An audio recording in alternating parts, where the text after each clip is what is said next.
So good morning everybody and welcome to today's Celsius talk.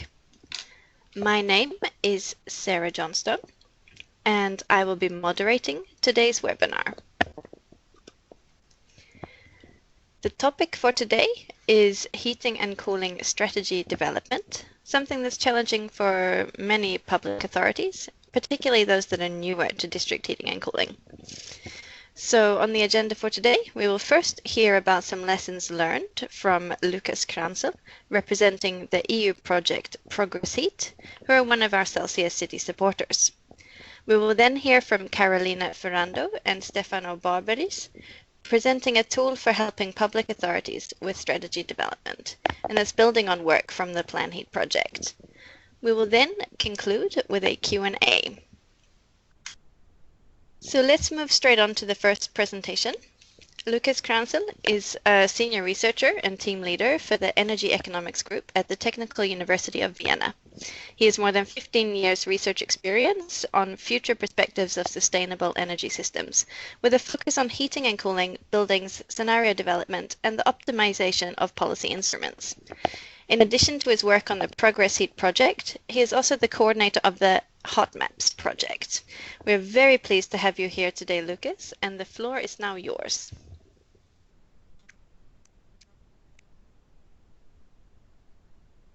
Yeah, thanks, Sarah.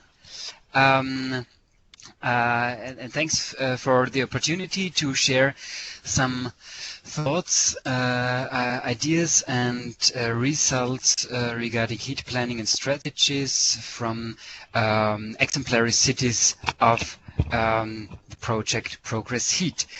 I want to give you in brief and quick introduction into the project progRESsHEAT, then go also quite quickly through the tools that we are applying in the project. Then I will present a few highlights of case studies of from four cities, which are preliminary results of the project, and then come in the end to key success factors and also conclusions, recommendations, lessons learned so far. As last point, I also want to give an outlook of the project and tool Hot Maps. The project has started only recently, and I also want to highlight a few things here. So I want to start with this introduction. Lucas, yes? Sorry, I'll just interrupt you for a second, just so that we can all see your wonderful presentation. Would you mind just clicking on Take Over as presenter? Ah, sorry. No problem. Sorry, I thought it's already active. So yeah, that's okay. All right. So now it works. So you now see the first slide on the core objective of the project progRESsHEAT. So the objective of this project is to support policymakers and public authorities at local, regional and national level in the development and implementation of integrated strategies and policies to enforce the use of renewable and efficient heating and cooling solutions in their regions. So what you can see from that, we are not only targeting at local municipalities or cities, but also on the linkage between planning processes and policy implementation on the local, regional and the national level. The project started in March 2015, will end in October 2017. The consortium consists of a mix of local partners of 6 regions or cities and a mix of technical scientific partners. In the final phase of the project, in the last month until October 2017, we will mainly focus on the on policy analysis and training activities. So, what are the local cases? It's Matosinhos from Portugal, Herten in Germany, Helsinger in Denmark, Litoměřice in Czech Republic, Ansfelden in Upper Austria, and Brașov in Romania. I will not go through all of them. I want to just pick a few highlights and of things that might be interesting for you. before I start with the tools and more details, I want to go through what are the key messages that we see so far from the analysis. Of course, energy efficient heating and cooling consists of a mix of energy savings, individual and central green energy, and efficient district energy. So this mix of saving measures and decentral and district heating is key for our project. We see that efficient green district heating solutions in many cases, and in particular of course in the more densely populated areas, are cheapest for society when it's possible to ensure a high connection rate. So this is also the challenge. Then at the same time, how can we ensure this high connection rate and avoid double infrastructure costs? Interesting district heating supply options are, of course, waste heat, waste to energy, solar heat, heat pump, sustainable biomass. We're all looking on these options, and energy savings and individual green energy should be also made easily available for those areas and for those buildings which are not connected to district heating. I want to come now to the section on the tools, so I will not go into very many details, just highlighting a few things. So one tool that we use is the Energy Pro model. The Energy Pro model provides an optimization of district heating heat supply units operation, and by that hourly resolution and hourly optimization, we also derive a calculation of district heating supply costs, and we can also model technological scenarios for future supply systems. Second, we developed heat-saving cost curves for each local case. So this and we distinguish the costs of different levels of savings and for different building categories and ages. So this is, I think, a very important point to take into account in the analysis. What are costs for heat savings? What are options for heat savings? How much energy can be saved in which type of buildings? Before it comes to the supply of supply options for space heating and hot water. The next tool that we developed in the project progRESsHEAT is what we call a least cost tool. It's a spreadsheet tool which also has been handed out to the municipalities, to the local municipalities, for identifying the most attractive combinations of heat savings and heat supply, and we also combine this with already existing tools and models like the TIMES model, which we mainly apply on the national level, InvertELab, which is a building stock model, and Forecast Industry, which covers industrial energy demand. Now I want to go through the different cases and highlight a few things that seem to be in particular interesting to my mind. So I will start with the case of Brașov. Brașov is a city in Romania which has an old district heating system, formerly supplying both industry and households. A lot of the industry closed down in 1990, and now it's quite overdimensioned. We have really big losses in the district heating network, more than 50% of losses. So very difficult also economic situation, very bad image of district heating, and so more and more end users change to individual gas boiler, which leads to the fact that district heating covers now only 5% of the heat demand, which has been much higher in former times. And now we developed a scenario how the district heating network could be renewed until 2030. We estimated the required additional investments, which would be quite substantial, but this could lead to a drop of losses due to this reinvestment in the grid, and with different assumptions regarding how to use the capacity of supply units and how it is possible to connect additional customers, it would be possible to decrease the district heating price by 20 2%. So this is an important message. But what is it required? It would be important that at least in the new settlement areas or in the new constructed buildings, there should be a mandatory connection to district heating, because otherwise we always have this double infrastructure with high societal costs. There is also the question, who should be the owner of the district heating grid?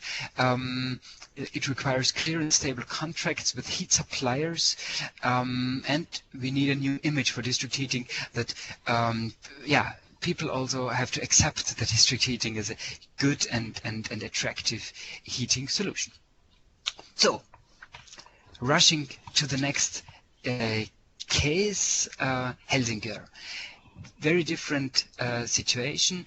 Helsingør is situated in the northeastern part of Denmark. About 1/3 is covered by district heating, another 44% by natural gas, the question is also, or the challenge is, how to decarbonize and how the district heating sector could help to decarbonize this sector. And so we derived several scenarios, a business as usual scenario with a biomass CHP being built, because that's a very recent question, whether and hot topic in Helsingør, whether this biomass CHP should be built or not, and what are impacts and conditions for that. And a general renewable scenario, which with the phase out of fossil heating systems, and a stronger focus on heat pumps. And just very briefly highlighting the results is that the biomass CHP plus a district heating expansion is private economically feasible, and the main reason is that there is currently there are quite high taxes on fossil fuels, but no tax on biomass. And we also found out that 30 to 40% of heat savings would already private economically be feasible, mainly in older buildings, of course, and outside district heating areas. It's more attractive to derive these heat savings. So what are the key success factors, the drivers, the conditions for the case of Helsingør?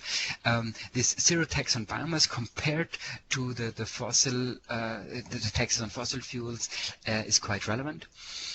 A key driver of district heating in Denmark in general, and in particular in Helsingør, is the heat supply zoning. So to make clear where there is a preference for district heating from a socio-economic perspective. The municipality guarantees quite attractive loans, and we have a non-profit rule for district heating companies, which I think is quite an important point as well. Thermal renovations happen together with other renovations. I think that has to be taken into account, that as soon as renovations take place, thermal renovation should also be incentivized to really realize the heat savings as well.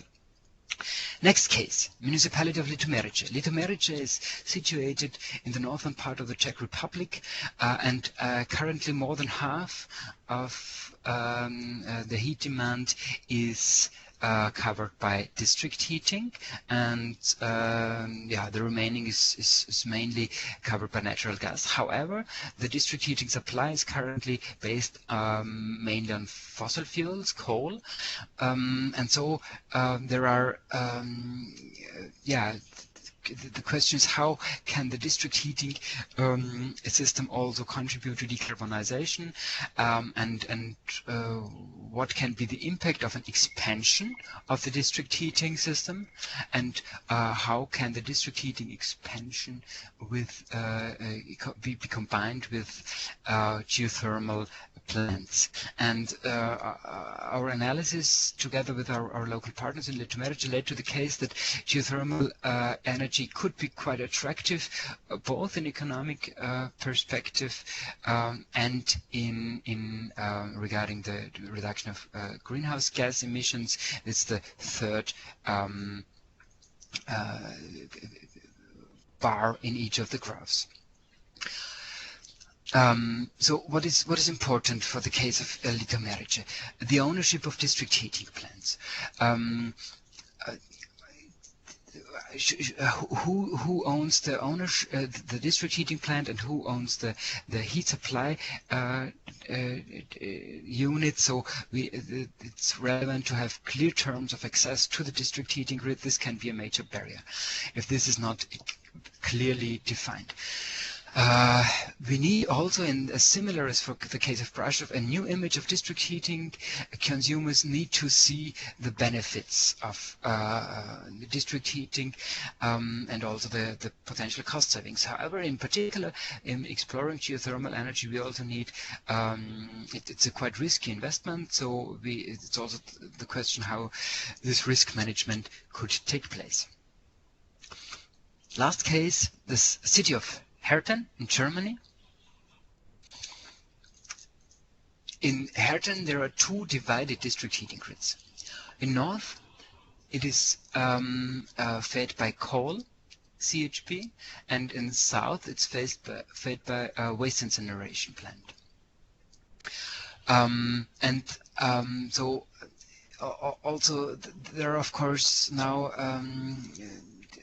strong efforts to decarbonize the district heating sector, and the question is how can this happen, and what about the general economic perspectives of district heating. And so we calculated two scenarios, one scenario with a constant connection rate, and second with an extending connection of buildings, so that this additional connected buildings compensate for the reduced heat demand in the grid due to thermal building renovation. And a particular analysis has been carried out for the question whether solar thermal could play a stronger role in the district heating grid, and the analyses are shown here in this graph. The lines, so the curves, show the costs depicted on the left axis, and the left vertical axis in terms of level cost of heat in euro per megawatt hour, and on the right hand side you can see the solar fraction, which is depicted by the areas. And so the message is that a solar fraction of about 20% can be achieved at very low costs, at least under these conditions where we applied very low interest rates and long investment horizon. One open question, of course, are also availability of area, because it would require quite a large solar field in terms of 20,000 square meters, that's of course also a barrier. So what we see in basically in all case studies, but here for the case of Herten, is that due to the building renovation measures, heat demand drops, and so the levelized cost of heat would increase, of course, with this falling heat demand, which we can see in scenario 1. But in scenario 2, where it's possible to connect additional new buildings to the grid, we can keep the heat demand on a constant level up until 2050 in the district heating grid, and under these conditions the levelized cost of heat generation in the grid could even be reduced slightly. So what are the key lessons learned, the success factors required for the different cases? So we need strategic local and regional heating and cooling planning. And what does this mean? First of all, there has to be a strong commitment and a policy process leading to the strong commitment regarding long-term environmental political targets.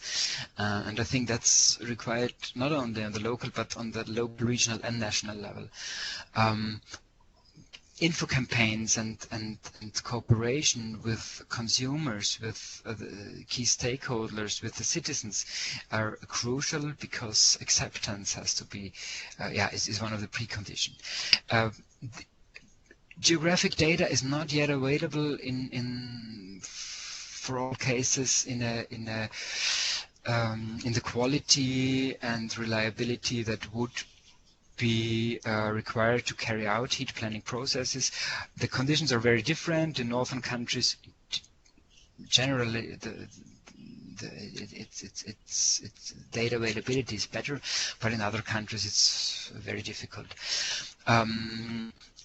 Also, we identified that in some areas there are not yet really the competences available on the local level to use district heating and cooling planning tools. And so part of the project progRESsHEAT is also training of local actors, local stakeholders regarding these competences of district heating and cooling planning. Regulation is important. So we often see the fact that we have double infrastructure, and I think from the case of Denmark we can really learn that zoning of the municipality into different areas is relevant, and where there has been identified a district heating zone, there should also be a mandatory connection in these district heating priority areas, leading in total to lower societal costs. Ownership structures are also quite essential, in particular also when it comes to different owners of the grid and the heat supply. We have to also think about how we can include or exploit the heat-saving potentials in a similar way as the district heating supply options, and also mandatory improvements of energy efficiency can be one option to exploit these saving potentials. Regarding the economy, the access to cheap long-term financing or subsidies is crucial, and we often see that private investors do not have this long-term horizon, investment horizon. So public ownership might be more attractive to ensure this first point. Risk-taking has to be addressed more and more, in particular in relation to industries, also when it comes to exploitation of excess heat potentials. Increased heat savings in district heating areas must be matched by increased district heating connection rate. Non-profit district heating and cooling is a quite successful model from Denmark. What can we learn from that? Aligned taxes, tariffs and subsidies, of course, are relevant. Higher taxes on fossil fuels facilitate the decarbonization, and also the role of district heat, decarbonized district heating. So these were was a quick rush through some of our preliminary insights and results that we derived from the project in the project progRESsHEAT. We have now a few months more to go until October 2017, and we will focus mainly on policy analysis, the discussion process on local, regional and national level, training activities and communication and dissemination. In the end of my presentation, I want to present you quickly the project HotMaps. The project HotMaps has been funded last year, or started last year in October 2016. It will last for 4 years, so until September 2020. HotMaps stands for Heating and Cooling, open source tool for mapping and planning of energy systems. What will we do in HotMaps? We will develop, demonstrate and disseminate a toolbox to support public authorities, energy agencies and planners in strategic heating and cooling planning on local, regional and national levels, and in line with EU policies. We built the project on 3 pillars. The first pillar is a default dataset for EU28. Our target with this first pillar is that more or less every municipality should be able to take this default data set as a starting point for their analysis, and with a very limited amount of effort they can already achieve first results, first rough assessments of heat planning. And then, of course, the users of the tool should be able to revise this data, to refine it, to add more accurate data for the specific municipality or specific area that is analyzed, and in this second pillar, then we will develop an IT tool which will help with the visualization of the map visualization and mapping of heat demand, but also the whole planning process in terms of dispatch modeling, optimization of district heating supply options. We will foresee links to energy system models, and in particular the tool will support the users in developing scenarios and comparing different mid and long-term scenarios of their heating and cooling planning, heating and cooling system in terms of CO2 emissions, costs, and so on. The whole project will be strongly supported by Pillar 3, which means that we have a strong target group interaction foreseen. The tool will be developed in a user-driven process together with the target group. Will demonstrate, test, and test the tool. Here a quick overview on the involved partners and cities. So Kerry County, Milton Keynes, Aalborg, Frankfurt, Bistretta, Geneva, and San Sebastian are the pilot areas where we will test, validate, and demonstrate the tool. And you can also see the other institutions involved in the project. So that's it. If there are any questions regarding one of these two projects or my presentation, I will be happy to discuss with you. Thanks. Thank you very much, Lucas. It was very good to get some of those concrete examples from the cities you had in the progRESsHEAT project, and it's also very exciting to hear about what's coming up for hot maps. We wish you success for that project. If there are any members of the audience who would like to ask Lucas a question, please feel free to enter that into the chat.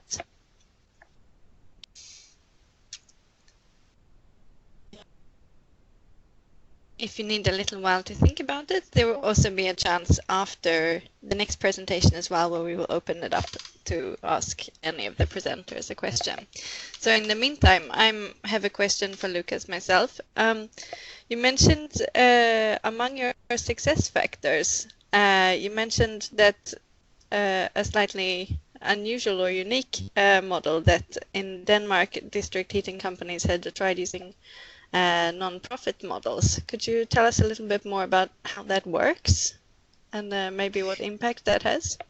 Yes, so in Denmark there is a quite long tradition, I would say, of district heating companies which are owned together by the end users, by the consumers and the municipality, and there is a quite clear regulation that these companies must not make any profit. So there is this non-profit rule leads to the fact that district heating prices charged to the end users are directly reflecting the costs of the company, and since the consumers and the municipality typically own these companies, there is also an interest to keep the costs low. So also comparative analysis of different models and ownership models have shown that, at least for this case of Denmark, the non-profit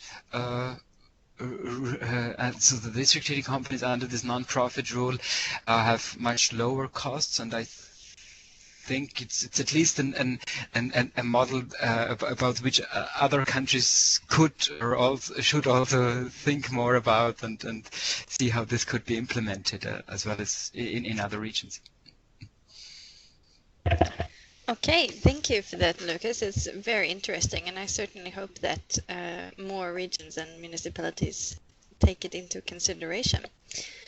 We will now move on to our next presentation, where we have presenters Carolina Ferrando and Stefano Barbaris, both from Da Bologna. Carolina is a project engineer with expertise in technical development and management of innovative projects related to energy efficiency, both at building and district scale. She's responsible for the Celsius project's demonstrator monitoring activities and also for the PLANHEAT project's development of 2 modules of their software platform. Stefano is a senior mechanical engineer and project manager with a PhD in turbo machinery and energy systems engineering. His areas of expertise are renewable energy sources and systems, techno-economical feasibility studies, energy storage, and innovation and technology transfer. So we're very pleased to have the both of you here with us today, making a joint presentation. So Stefano and Carolina, the floor is yours. Please take over as presenter. So, good morning, everybody. My name is Stefano Barbaris, and thank you for your nice introduction. We are here today to present you the recently kicked off project named PLANHEAT. The PLANHEAT project is a collaborative EU H2020 project where 14 partners from all over Europe aims to develop and validate through free validation cities a tool which is going to facilitate the development of sustainable plans for low carbon heating and cooling system at the urban level. Here in this class of words, there are the main most important words of our project, the words that are related to the main topics. So we are obviously talking about heating and cooling systems, and we are talking about more sustainable heating and cooling systems, so exploiting the local energy sources that are present at urban level, such as renewable energy sources, waste heat sources, and alternative sources. The PLANHEAT targets puts its roots in the directive in the European directive of 2012 that aims to build up a comprehensive assessment of the potential for CHP and low carbon energy sources for both individual heating system and district heating and cooling system. The aim of this European directive is to cut the carbon emissions of urban heating and cooling system, which are still the one of the biggest amount of emissions at European level. This directive boosts and put the municipality role at the center in order to increase their responsibility and their role in this pathway towards the decarbonization of heating and cooling system and the increasing of energy efficiency for heating and cooling system. So municipalities and public bodies such as local energy authorities and regional energy authorities are encouraged to adopt sustainable energy efficiency plans and sustainable energy technologies. Nevertheless,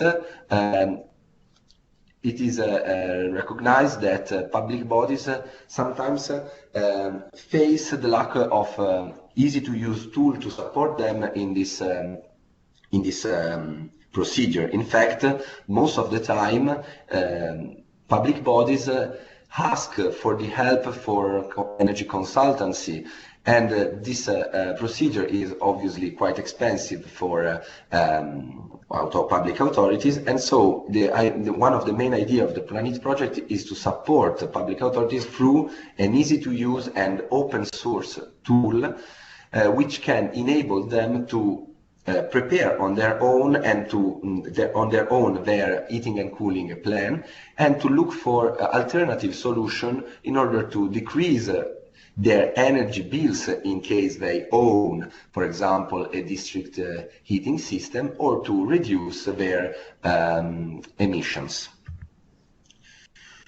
The main objectives of the PLANHEAT project is to develop and validate through real use cases, which are the 3 validation cities of our project, an integrated georeferenced easy-to-use tool whose aim is to map, plan and simulate innovative heating and cooling system scenarios at local level.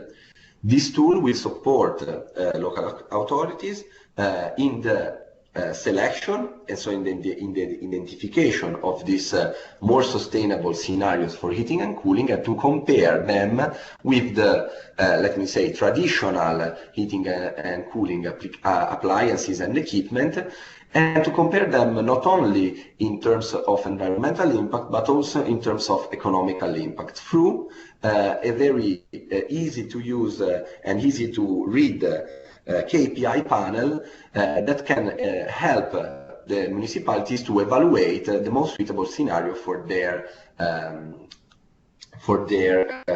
situation. The PLANHEAT project is also built from the experiences and the expertise developed in previous projects followed by the PLANHEAT project partners, such as, for example, Celsius, or the Stratego project, the Optimus project, and the CTNS project. The main idea of the PLANHEAT project is to mainstream all these inputs and all the lessons learned for what it concerns particularly sustainable heating and cooling technologies, for example, what we learned in the Celsius project, or energy mapping, for example, for what our partners such as Vito or Unizag or the University of Zagreb have learned in Stratego, and to mainstream all these inputs in a very simplified and easy-to-use tool totally dedicated to municipalities. The consortium is made up by 14 partners, which are coming from all over Europe. The most of them are RTOs, so research institutions, but we have only two important dissemination partners, which are Euroheat and Power, which can support the PLANHEAT project in the identification of the policies at European level, and also to provide us the industrial perspective of for the development of for development and exploitation of these sustainable heating and cooling technologies. The other dissemination partner, which is very crucial in our project, is the Regional Environmental Center for Central and Eastern Europe, which is a research center specialized into the development of sustainable energy plans and environmental plans for Central and Eastern Europe. In fact, the PLANHEAT project is very focused on not only those countries that have already developed some sustainable heating and cooling technologies, but it is very dedicated to the Eastern Europe countries, whose, for example, district heating system are often quite inefficient and old. We have in our consortium four high-level RTOs, such as the University of Delft, the University of Zagreb, which is a leader for the training activities, the National Observatory of Athens, which is a Greek RTO specialized in the analysis of the urban heating effect at very small scale through the exploitation of satellite images. And the VITO. VITO is the technical coordinator of our project, and it is the leader of the mapping module development, as one of the main module of our project comes from their Energy Atlas dynamic tool. Also, Tecnalia and Leonardo are present in our consortium, while Artelis will be the leader for the software integration and the integration of all the modules of the project. One of the main roles in the PLANHEAT consortium is, of course, the role of the validation cities, and in this project we have 3 validation cities partners, which are the city of Antwerp in Belgium, the city of Lecce in Italy, and the city of Velika Gorica in Croatia. These 3 cities represent 3 very different levels of sustainability of the current heating and cooling system, and they represent, of course, 3 different climates for Europe and 3 different energy markets. So, thanks to the validation cities, we will be able to actively validate our PLANHEAT tool, starting from their data, and also to validate the economic potential of our analysis. So, the PLANHEAT tool is mainly devoted to support local authorities in 3 actions. Map the local available low-carbon energy sources, such as renewable energy sources or waste heat, or alternative fuels such as biomass and so on. To map the forecast demand and the local demand of heating and cooling if, for example, the municipality has no access to energy local demand. So this is the first part of the PLANHEAT tool, the mapping part of the planning tool. We have a second part, which is the planning part of our tool, where we define and simulate new alternative and economically reliable scenarios where to implement more sustainable heating and cooling technologies, such as district heating and cooling, or heat pump, or CHP applications, or renewable energy sources. And after the creation of these scenarios through the planning module, the simulation module will be able to evaluate the interaction of these new scenarios with the existing infrastructure and networks, and of course the existing heating and cooling demand, in order to evaluate the viability of our scenarios. Looking in more details the 3 different modules, the mapping modules will be a GIS-based mapping module. So we will start, the PLANHEAT tool will start from GIS maps, and through these GIS maps, the mapping module will be able to map the heating and cooling demand at a local level, starting from the data of the building or the data of a suburb, and also it will be able to evaluate the potential of local energy sources, such as the already installed local sources, such as traditional boilers and so on, but also conventional renewable energy sources, such as the solar potential, the biomass potential, the geothermal potential, which are sources that are already mapped by several energy maps tool and so on, but also unconventional sources that are not still taken into account too much by municipalities, such as underground data centers, the waste heat produced by the cooling application in shopping malls or in slaughterhouses, and for example water treatment or sewage distribution network, waste heat, and so on.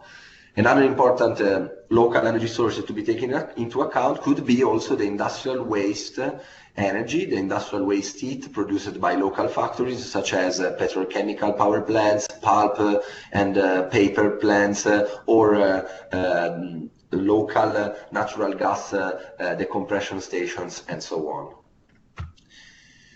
The planning module, which is the second planning module that digests the data received from the mapping module, starts its activities matching at first the demand and the supply provided by the mapping tool.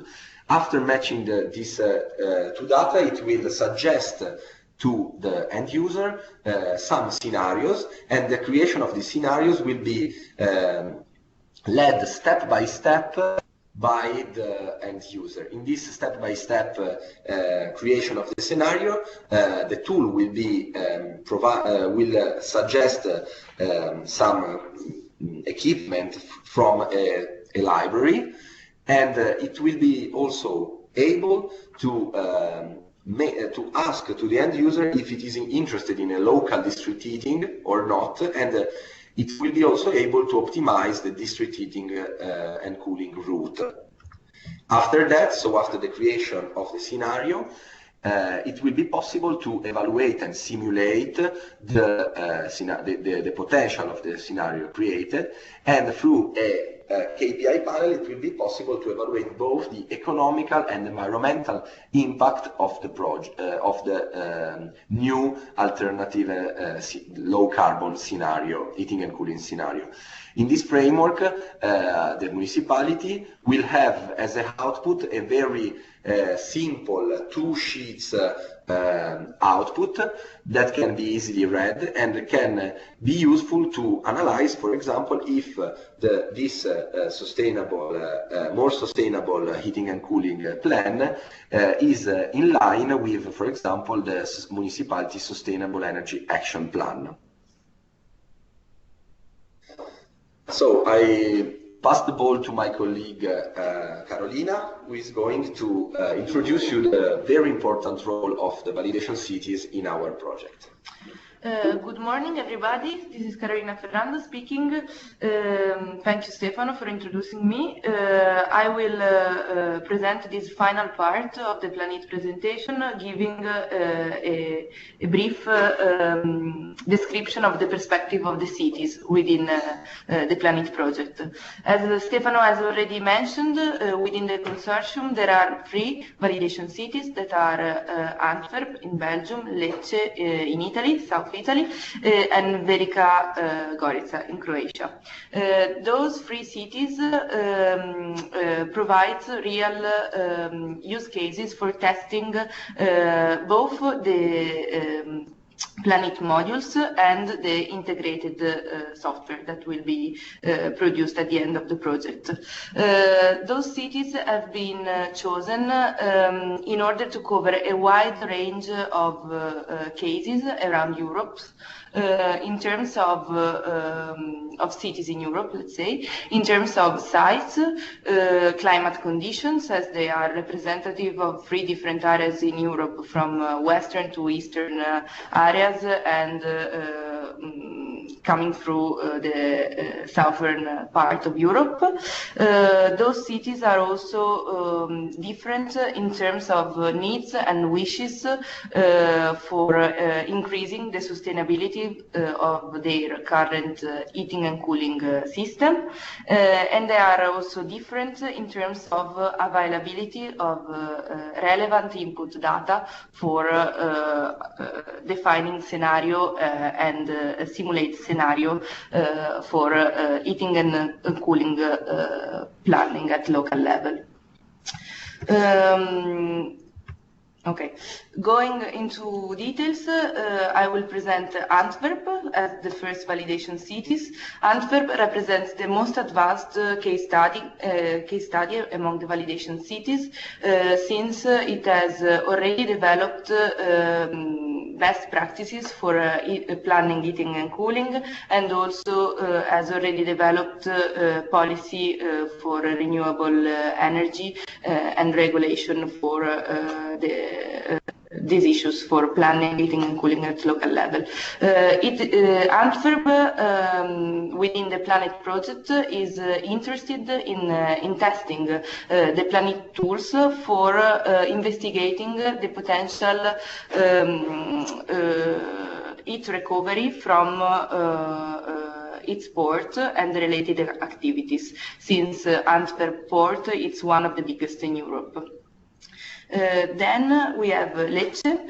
Lecce, as I said, it's a city in the southern part of Italy. This case study is particularly relevant for the PLANHEAT purposes, since it will help in validating the PLANHEAT tool for the cooling aspects. So the PLANHEAT tools will support Lecce in developing strategies for mainly cooling at local level, and also will support in defining a strategy for collecting input data, relevant input data for developing those strategies.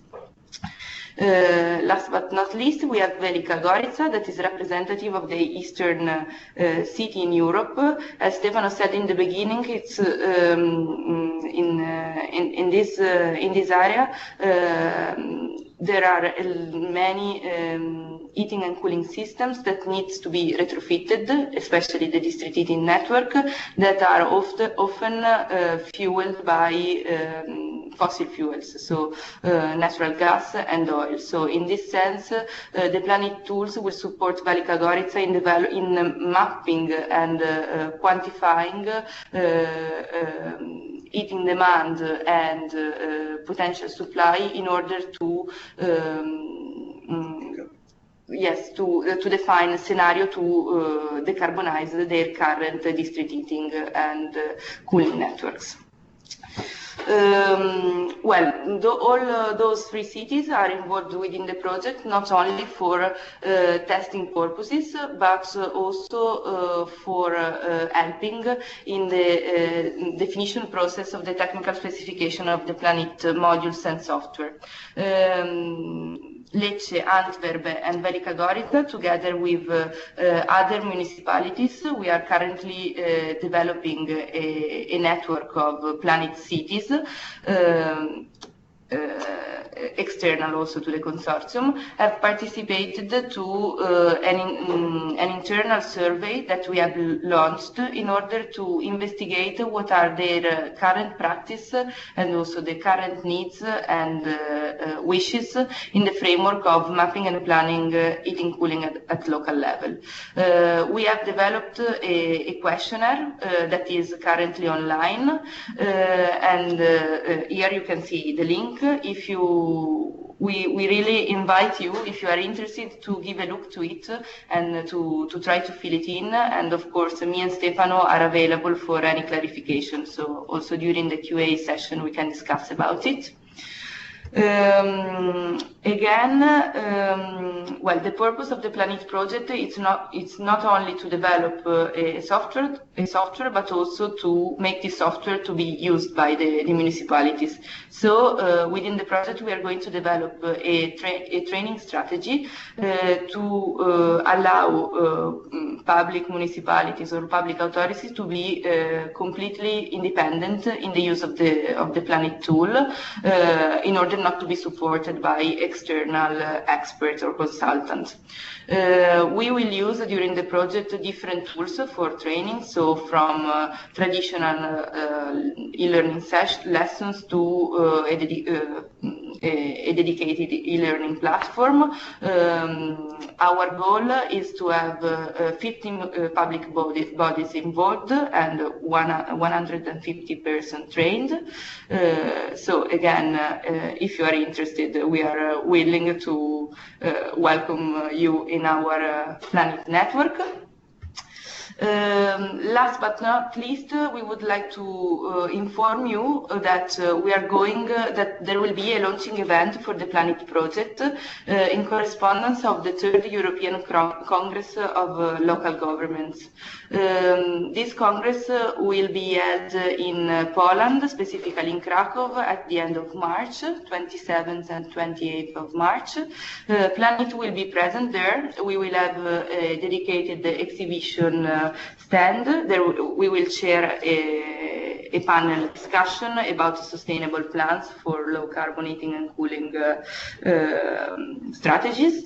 And then we will have also 2 dedicated workshops. So there will be many chances to learn about our project. You can find the presentation, the link, and the additional information. So basically, that's all from our side. I don't know if there are questions.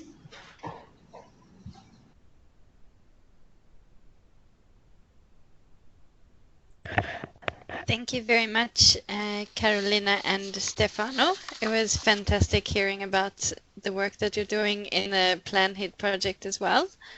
Are there any questions just from the audience immediately following this presentation? None as yet. I will let you continue to have a little think as well, while I also take the chance to ask a question myself. We got a lot of good examples from you, Carolina and Stefano, but could you give me a little bit more information about what sort of scale the PLANHEAT tools work on? Well, the scale of our analysis could be decided by the end user. The minimum scale is 1 squared kilometers, and at this scale of the analysis, so the end user will be able to decide if to analyze the district level of both the demand and the supply, or at the wider level, so at city level. I make an example.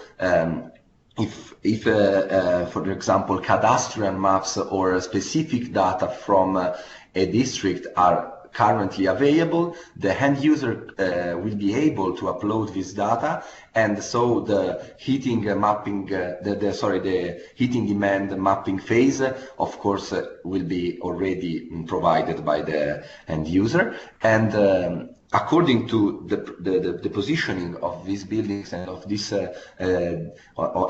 district, the mapping of the sources will be done. So in the proximate areas of the analyzed district. While if a city would like to have a larger and more, let me say, wider analysis, such as a master plan of heating and cooling, it will be possible to do it at a larger scale, not providing any data about the building heating and cooling demand, but the mapping module of the PLANHEAT will be able to evaluate the heating and cooling demand of the city, for example. Okay, thank you very much for that answer. It's good to have a little bit more information. I will now open the floor to a general Q&A. If there are any members of our audience who would like to submit any questions or comments or reflections, again, feel free to do so in the chat. But I can also get things started. I have another couple of questions I wouldn't mind asking our presenters. One of the things that struck me a lot about the PLANHEAT project, Carolina and Stefano, was your focus on taking into account sort of the user needs and the needs of the municipalities who will be using this. How do you take those needs into account when the software is being developed to really make sure that you maintain this user focus? Thank you for the question, Sarah. Well, as I said during the presentation, we have started investigating those needs and wishes by means of a questionnaire. So first step is to collect this information, and then we are now starting the process of translating these qualitative needs, let's say, in technical specification. We will, as soon as this process will be be closed, we will ask the feedback again to the cities by means of an iterative process, so that to really put into practice this participatory approach for the definition of the technical specification and requirements for the software. Okay, thank you, Carolina. And I actually have a sort of similar question for Lucas. One of the things that struck me in your presentation was how different all of the different cases you were looking at were. Very different sort of needs and starting points, and even how sort of the perspectives of district heating and cooling were in the different cases.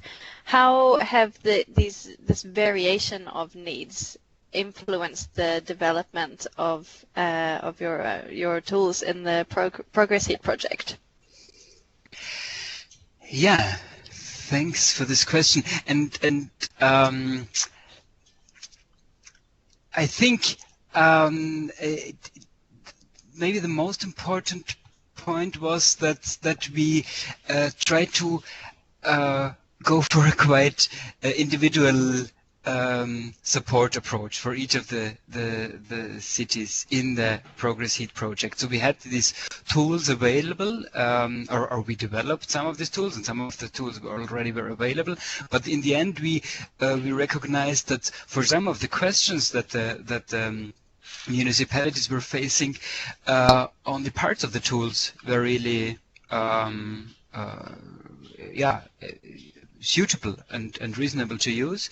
And so I think that's the challenge, to really adapt the toolbox that you have to the user needs. And I think that's also exactly what both PLANHEAT and HotMaps also now want to achieve by taking into account the user needs and providing a quite wide variety of features in the PLANHEAT or HotMaps toolbox, and the users should be able also to pick out those elements that are relevant for them.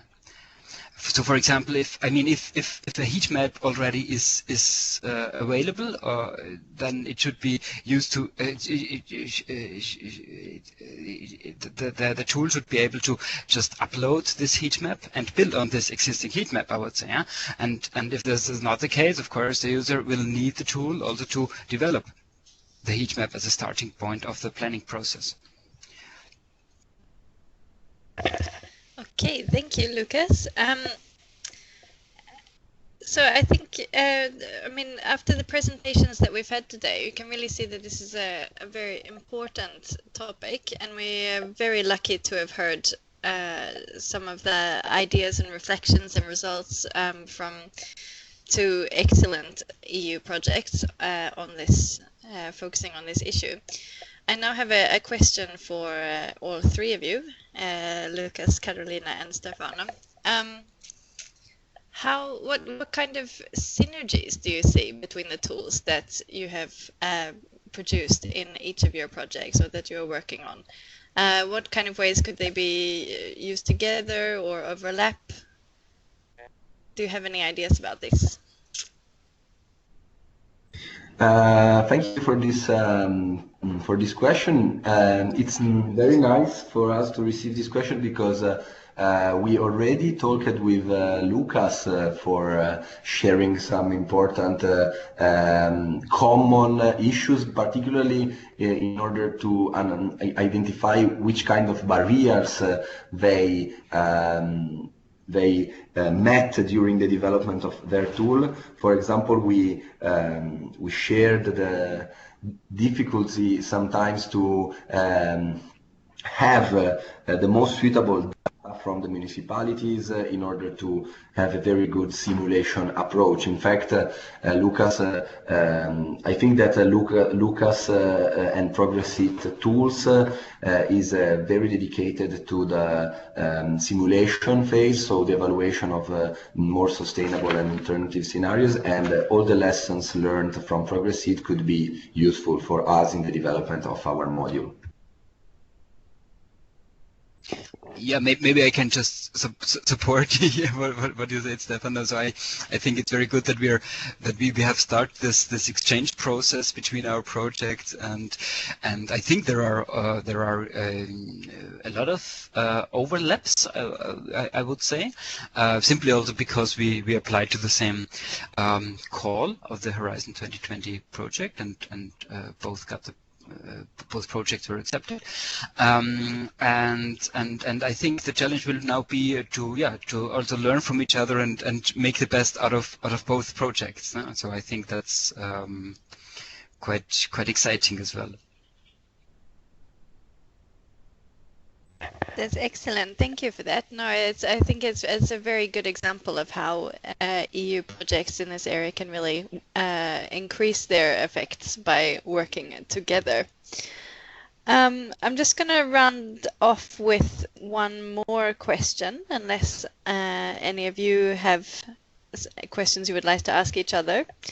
But if not, then I will just round off with one more question, and that is, we've heard a lot about kind of some of the importance of sort of the specificness of situations, how tools need to be really tailored to the situation in each public authority that is planning this. Are there any kind of are there any generalizable messages? Are there any general takeaway messages that you would like to tell our member cities today? If they are thinking of developing more of their heating and cooling strategies, what are kind of some of the key things that they should really be thinking about? Is there anything that applies to any city in that situation? Well, as I previously said, one of the most important issues to be taken into account before approaching the development of a new master plan for sustainable heating and cooling is to evaluate the current situation at their best. For example, it is very important to have as many data as possible. I make an example. For example, if they have not any dedicated data related to heating demand, which is a typical situation if there is no district heating in the city. It is very important to gather all the data about, for example, the building stock. So what is the age of the buildings, if there have been any retrofitting intervention and so on, in order to have a very good quantification of the current situation in terms of the demand. After that, so cities, is very important from the cities to have the most clarified situation in terms of heating demand for our tools, I think. Because for what it concerns the supply potential, it is easier to have large-scale data and to have potential supply data from, for example, solar atlas or wind atlas or local energy sources atlas. Another important issue is that all the municipalities have to deep analyze is what are the normative and authorization barriers at local level. So if there are any, for example, environmental constraint or historical and cultural heritage constraint, where it is impossible, for example, to develop some sustainable heating and cooling which are very intrusive, which are sometimes intrusive technologies in an area. So in this case, for example, for the PLANHEAT tool, it will be possible to disable the mapping analysis in a specific area where it is not interested for technical or non-technical aspects to analyze the situation. And in the last case, another important analysis to be done is also the evaluation. If the municipalities are looking at, for example, industrial waste heat, is important to analyze if the local factories are interested in this new business, let me say, so to sell waste heat to provide heat to the city.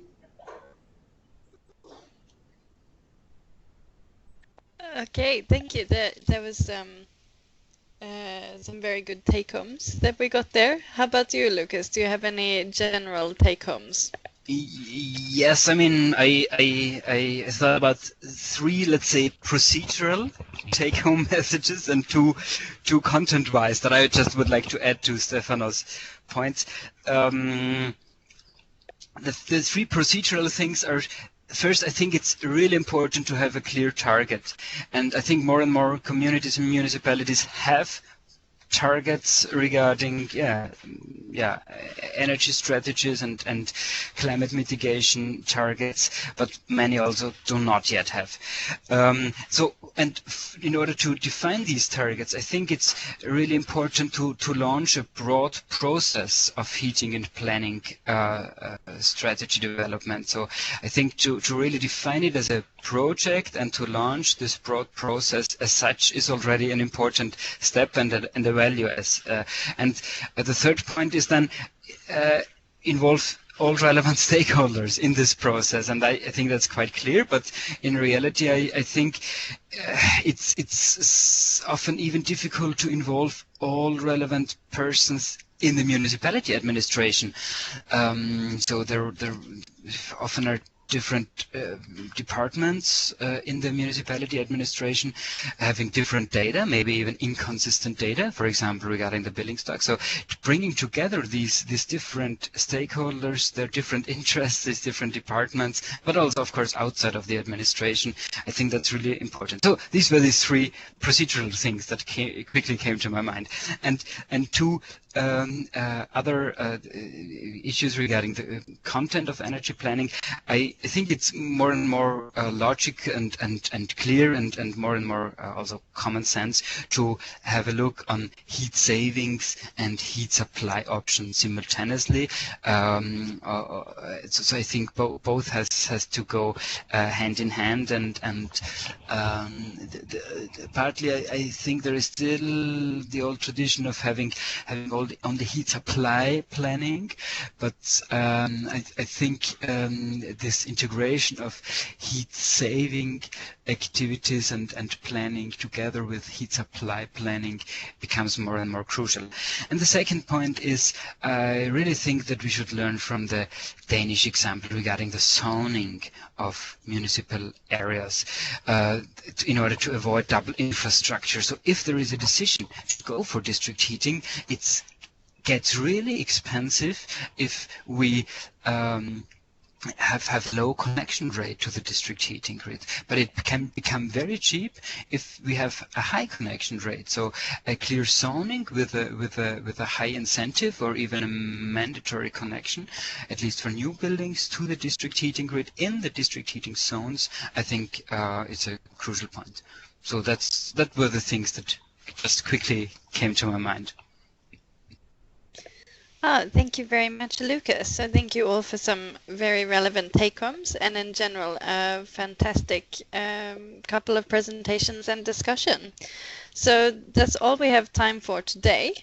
But I would like to thank you all, presenters and participants, for attending this Celsius talk. And a particular thanks to our presenters for sharing their knowledge and perspectives with us. So that's goodbye